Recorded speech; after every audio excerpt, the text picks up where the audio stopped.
chegou, né, Fábio? Mas a gente sabe que quando nós temos um sonho, e esse sonho ele é adiado, que aconteceu por causa da pandemia, a gente acaba se frustrando e desanimando, mas isso é normal. E aprove a Deus estarmos aqui, né? Porque esse é o dia que Deus escolheu, esse é o dia que o Senhor marcou na história de vocês. Vocês estão apenas dando um complemento daquilo que vocês já vivem hoje. Vocês já têm uma filha linda, Lívia, nessa união de vocês. Aqui é apenas um complemento do que vocês já começaram. Amém? Então vamos para a palavra. A palavra de Deus está no Evangelho de João, capítulo 2, versículo 1, que fala de um casamento que aconteceu em Caná da Galileia. E o texto diz assim: Jesus também foi convidado com seus discípulos para o casamento. E tendo acabado o vinho, a mãe de Jesus lhes disse: eles não têm mais vinho. Mas Jesus disse: mulher, que tem Deus contigo? Ainda não é chegada a minha hora. Então ela falou aos serventes: fazei tudo o que ele vos disser. Estavam ali 6 talhas de pedra, que os judeus usavam para as purificações, e cada uma delas levavam 2 ou 3 metretas. Jesus disse: enchei de água as talhas, e eles as encheram totalmente. Então lhe determinou: tirai agora e levai ao mestre-sala. E eles o fizeram. E tendo o mestre-sala provado a água transformada em vinho, não sabendo de onde vieram, se bem que sabiam que os serventes que haviam tirado a água, chamou o noivo e lhe disse: todos costumam pôr primeiro bom vinho, e quando já beberam fartamente, serve o inferior. Tu, porém, guardaste o bom vinho até agora. Com esses deu Jesus princípio aos seus sinais em Caná da Galileia. Manifestou a sua glória, e os seus discípulos creram nele. Quando eu olho para esse texto e meu coração tem inspirado, eu falei com Deus que eu queria trazer algo diferente daquilo que nós temos visto e ouvido nos tradicionais casamentos hoje. Eu queria trazer uma mensagem para você, Fabiano, que pudesse ser um divisor de águas na vida de vocês daqui para frente. E não só para vocês, mas para cada casal aqui presente. Eu queria mostrar para vocês o que Deus falou comigo nesse texto do milagre de transformar a água em vinho. Pois o primeiro milagre de Jesus foi em um casamento. Foi nesse casamento em Caná da Galileia. Pois antes de Jesus multiplicar pães e peixes, antes de Jesus curar qualquer pessoa, antes de Jesus sarar a vida de qualquer um e multiplicar e fazer os milagres que ele fez, o primeiro milagre foi nesse casamento em Caná da Galileia. Por isso nós precisamos entender o quanto casamento e família ainda é prioridade aos olhos de Deus. Amém? Então a primeira coisa aqui nesse texto é que nós possamos reconhecer o problema. E o problema é que faltou vinho. E na simbologia bíblica, no Salmo 104:15, a Bíblia diz que o vinho é figura de alegria, é figura de realização. E Deus criou o casamento para que houvesse alegria, para que houvesse realização. Só que, infelizmente, por causa da conduta do homem, do jeito de ser, da limitação do coração do homem, muitas vezes esse vinho acaba. E o Senhor falava que nós deveríamos olhar não apenas para o problema, mas para a solução.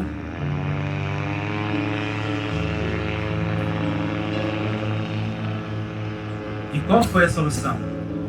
A solução foi o milagre que Jesus operou na vida desse casal.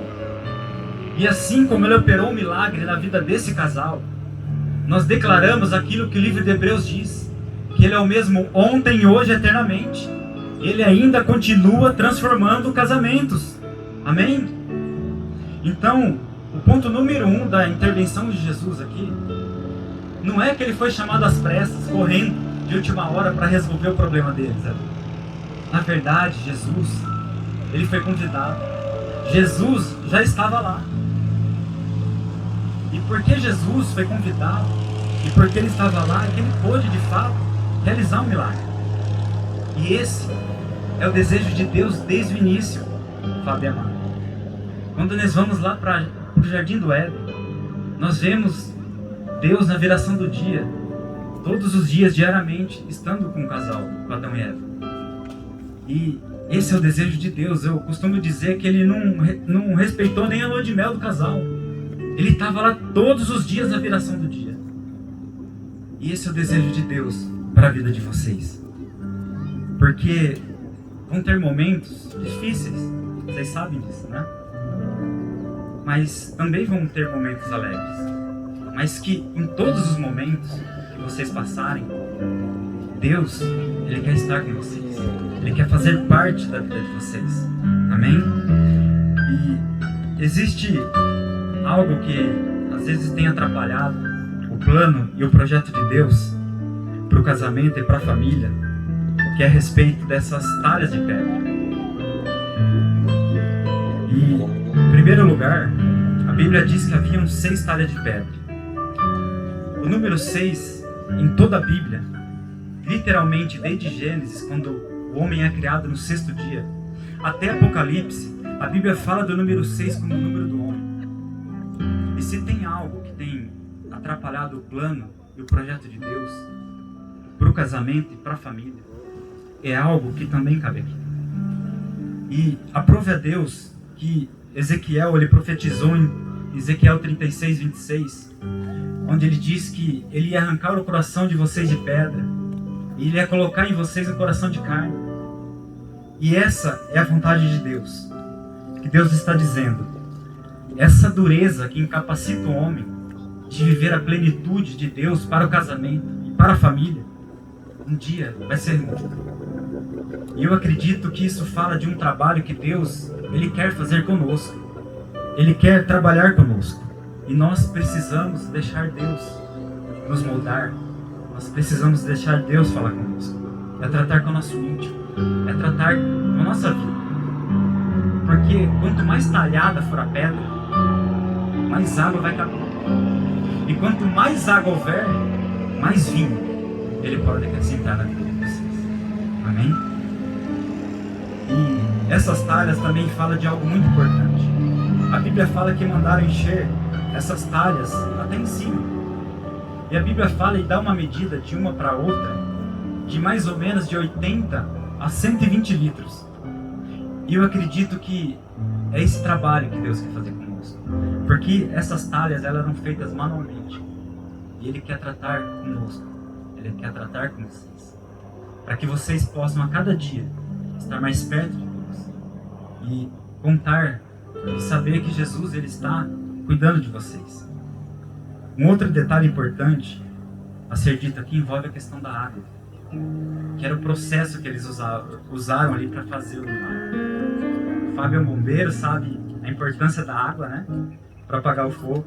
E aqui o Senhor Jesus, nesse dia, Ele poderia apenas ter estalado os dedos e aquelas talhas, elas ficariam cheias. Na verdade, Ele era Deus, Ele poderia fazer isso. Mas primeiro Ele manda encher de água e depois Ele transforma em vinho. Que faz a gente olhar para a água e dizer que ela é a matéria-prima do milagre. A responsabilidade dos homens é encher de água, mas a responsabilidade de transformar a água em vinho é dele, é de Deus. E quando eu olho para isso, eu percebo um outro princípio extremamente importante aqui. A água, na simbologia bíblica, ela fala basicamente em duas coisas. Ela fala da ação da palavra de Deus. Aliás, a Bíblia diz que esse Jesus, o noivo, Ele veio para santificar a igreja, a sua noiva, pela lavagem da água da palavra.